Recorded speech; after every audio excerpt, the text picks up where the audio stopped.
Мреношката модерна свадба, свадба по ново. Помренога првата свадба без гајда. Во саботата вечеринката за прв пат во Мренова дојдоа свирачи за новата модерна свадба. Василе Венто од слепче со армоника, Андон од Лопатица со грнета, кларинет и Борче од бојштата панџија. В село влегоа со татнежо на тапанот и писокот на кларинетот, најувајќа модерната свадба од новета. Уште од кај мостон, на голема река ги пречека деверот на новета, за му напомени дека од тука треба да ја распала од музиката и со свирка да влезе в село. Денеска заврши времето на свадби со гајди, така рече Нове, кога ги слушна свирачите како доаѓаат. Само што дојдоа в гумно, кај новета, тој излезе направо и им заповеда: "Враќајте се назад." Василе Венто ги очакаја очите, ја стегна устата, зашто беше готов да мокарат, ја понавали главата налево и праша: "Што ти е, бре дете, што е работава?" "Најпрво да поканиме татка за насвадба," рече Нове. "Еми, кај е татко ти? Од кај ќе го каниш?" го праша Андон од Лопатица и го пикна кларинетот под мишка. "Од црква, од кај гробоинот, кај сакаш да го канам кој умрен," му вели Нове. И заедно со деверот и свирачите молчешком појдоа в црква. Кога се приближија до гробиштата, Нове не само што и даде знак на свирачите да засвират, туку и гласно им повикна: "Ајде, удерте го тапанот!" Со шишето ракија в раце појде кај гробот на татко му Саравила, додека свирачите тераа некоја свирка. Нове се приближи до крстот, подистори малку ракија, прво на плочата, па после во камарчата. Се подисправи, потоа поднаведна главата во знак на голема почит кон починатиот родител и почна да го кани татка си Саравила. Најпрво му кажа дека му е жал што тој не ја дочека свадбата, но затоа еве сега него најпрво дојде да го покани. "Те канам, татко, на свадба да ми дојдиш. Оддалеку да гледаш, а ние да не те гледаме. Многу да се радуваш, ама наора да се не фаќаш. Тука да бидиш, сите да не извидиш, на сите да не се изнагледаш." "Ајде, доста е," му рече деверот. "Ете го покани." Нове уште еднаш подистори малце ракија на плочата на гробот од Саравила, но сега помалку од онаа што тој отпио шишето. Се заврте и им даде знак на свирачите да застанат, да парнисаа со свирењето. Сите заедно молчешком се опатија назад за дома. Кога стигнаа на сред село, само што одминаа мајаната и се израмнија со чешмата на сред село, Нове се оддели од свирачите и деверот. Се упати кон чешмата, кон коритата кај што седеше Велјен, со некој непознат за него, некој како градски човек. Нове му подаде шишето со ракија на Велјана, велејќи: "Земи си, ко Велјане, да се напиеш и да те покарам лично јас за свадбава. Знам дека со татко ми бевте неразделни. Дај му и на човеков да го утни. И него го канам да дојде, ако не го познавам. Што ме твој пријател, тоа ќе и наш пријател." Кога замина Нове, еванџијата го распраша Велјана за омалженецот, за фамилијата, за се. "Ќе ти кажам се што знам и се што ми кажуваше побратимот Саравил, татко му на детево." Така му рече Велјан на пријателот, со кого заедно седеа на коритата од чешмата на срцело. Татко му Саравил скоро пред една година се упокои, почина, почна да скажува Велјан. Почина за да се одмори и од работата, и од животиштето поминато како воде, со малку радости. Некоја болести ще го вати и за николку време си замина човекот. Мислам дека сакал од нерви, од секирација си одоби од детево. "Абе, како така од детево? Што стори толку детево?" Очакаре му се заврти еванџијата на Велјана. "Аџа ми е детиште. Сакаше да се ожени без тројници. Ете така, сам да си најди невеста без попрашување." "Абе, кажи ми, Велјане, кажи што направи детево за дотолку нестрпливо," прашуваше еванџијата. "Абе, ти кажав, сакаше да се ожени без тројници." Саравил некако се усрами, се укмо со човекот и си замина. Па детево почека да помини жалот, за да ја направи без свадбава. Татко му додуша дочека женашка. Детево не праша ни татко, ни мајка, така сам си најде невеста од бабино. Сам е најде и сам се ожени.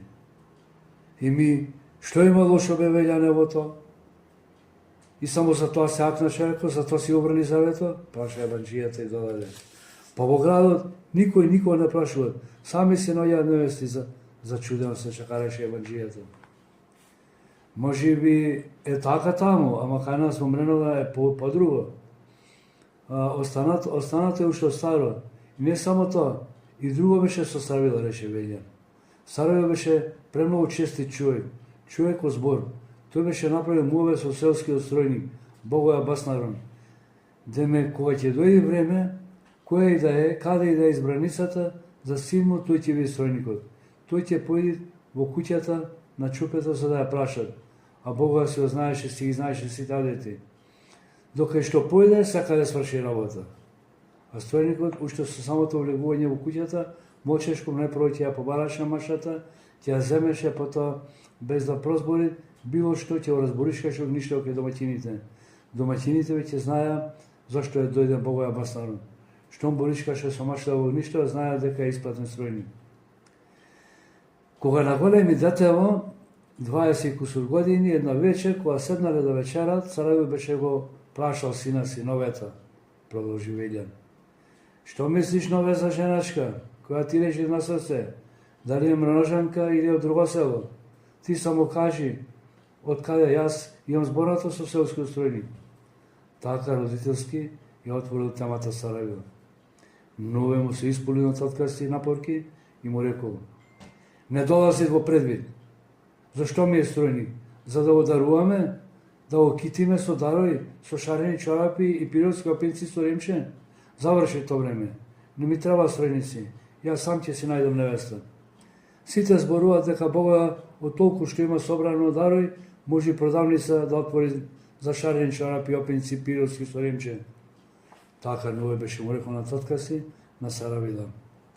А за даровите, вистина беше во право Нове. Сите жени зборуваат дека Богоја Баснарон колку што имало свадби во Мренова, толку имало собрано чифтои, парои, чорапи, опинци, периодски со ремче. А тие што го мразеа Бога измислуваат дека тој скришом во други села ги препродавал и чорапите и опинците. Ама тоа не беше верно за Бога. За друго шеретло си да, ама за ова не. Не беше таков човекот. А сега да продолжам и со Саравила и со Новета, со детево. Саравил почувствува дека е срамота што ќе си го погази зборот со Бога, истото му го направи со свирачите. Саравил беше зборил и со Спасе Руменовски, демек кога ќе дојде време за свадба, Спасе да му ја дај картата за канење низ село, под услов Саравил да го викне за свирач во свадбата. И така, и Спасе и Филип со две гајди да му направи голема, убава свадба, ама детева жамија. Устом кога Саравил зболна на вечерата за стројникот, детево се доврзало и за свирачите, па му рекла на татка си на Саравила: а за свирачи да не си ми го донесол ни Филипа, ни Спасе Руменовски со гајдите. Не долази во предвид. Не сакам да ми цвича со гајдиштата, со мешините. И да си знаеш, јас ќе направам свадба модерна, по ново, по моје, а не по твоје, и точка. Така одсекол Нове. Саравил ги подкасал муцките, пожригал колку да ги задржи зборовите, што беа на вровот и одсекот, и за да има мир во куќа да се позаврта настрани, само рекол: добро, прави како знаеш, ама мене жив срам ќе ме изеди. Ти се најде во селово новини да носиш, во Мренова, од секоја свадбите ги планира и ги правеа домаќините. Зетот никој не опрашуваше. Тој мораше само да слуша, а посебно на свадбата да биде непослушен. И на сите да им губи, заедно со невестата. Ќе се станеа пред деверот, пред свекорот, пред кумот или еди кој си, дури не мораше ни да ја закончија, и ќе им губеа. Полека ќе се наведнува, така рече доземи, и полека ќе се исправаат. Колку полека, толку поголема чест изразува пред тој што му губеа. Вељан се почеша по тилот и продолжи. Во моментот кога Нове му рече и за свирачите, дека и за нив не долази во предвид, на Саравила му се достемни. Човекот си помисли дека детево е нешто снеарнето, нешто како чукнато. Саравил само се надоврза на она што сите в село го зборуваа, кога Нове ќе изненадеше со нешто ново. Така беше и кога за прв пат почна со копачица да го копа тутунот, спремнувајќи ја магарицата од Вујко му Максим. Никој в село не помислуваше за такво нешто. Сите мислеа дека сум со мало мотиче, тутунот не може да се ископа со ништо друго. Тогаш и Старавилица многу се усрами и 3 дена од дома не излезе, за да не ја прашуваат комшивките за новата мода од новата за копањето тутун. Многу новини нове донесе в село, ама за свадбата тоа беше капат за Саравила. Саравил требаше да си опогази зборот и за стројникот и за гајдаджиите, бидејќи за прв пат таа свадба Обренова престана да биде со гајда. Продолжи Велја. Саравил си планираше свадба дури со 2 гајди, но ете, нове со зборот не долази во предвид, му урни со целиот смет, целиот план. Низ село почна да се зборува дека нове и пуштило гледалца на некоја чупа бабинка, дури копала пчинка топлица кај Давор. И тогаш на Саравила му текна зошто нове настално сака да оди Џван во трап. Имало потреба или немало, нове правеше замени сам за Џван. Ама тој не одел до Џван, туку одел до Дабон бабински, за да ја дај тишарет со гледалцата на бабинката, дека таа му е меракот. И така некако беше со Саравила, му рече Велја на ебанџијата и продолжи. Изгледа од тој ден, од срамот што му престоеше, му се припрате на Саравила некоја болестиште, се домаќини кај него, дури не го дојаде, не го пушти. Тој си седе на срце дека мораше да се стапли на зборот што го даде. И за стројникот и за гајдаџиите. И му веќе срам да се среќават со луѓето низ Мренова. Саравил на секој ги забидуваше и почна нешто одната да го гризи и то давна го доизгриза. Ама баре ја дочека женачката, болен, не болен ја дочека. А детево си ја зеде бабинката. Пошол со другарите бабино и право дома кај татка и начупе го. Јас дојдов да се женам за ќерка ти, беше му рекол. Ти прашаја, ако ме сакат, јас одма ќе си ја земам. Ако рече дека не ме сакат, и да се лутиш, јас ќе си заминам. Јас знам дека нези е писано да биде новејца и точка. Така ќе да му рекол на домаќинот. Бабинецот веќе знаел пред време и немало што да пред. Се служил. На денот на земањето, заправо го викна Спасе Романски со гајдата, колку да му направи чест на татка му. Ама беше досна и за кратко Саравил се замина.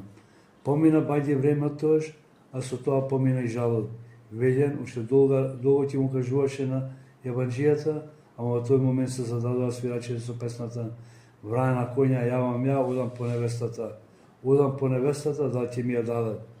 Нове им заповеда на свирачите дека задолжително со оваа песна треба да трнат од дома, да излезат од нивното гумно и да ја пеат додека се движат низ село. Многу убаво ја пееше Василе Венто и Бурчета Панчијата. Имаше мноштво младина заедно со деверот, што кинисаа да опоканат целото село. Требаше да почнат од Дома Мало, од првата куќа, од Кесолета Маслинка, па до крајната до Јанчета Пеовски, без исклучок. Скарани, нескарани, сите да дојдат. Цело село да види на свадбата од новета. Деверот одеше на чело на таа толпа и стопорен со накитена карта, која ми ја даде Спасе Руменовски, иако не го викнаа за свирач со гајдата. Јабанџијата му призна на Велјана дека никаде нема слушнато толку убаво да ја исвират и да ја испеат оваа песна. И така свадбата поново од новета почна. Тука заврши раскажувањето на Велјана.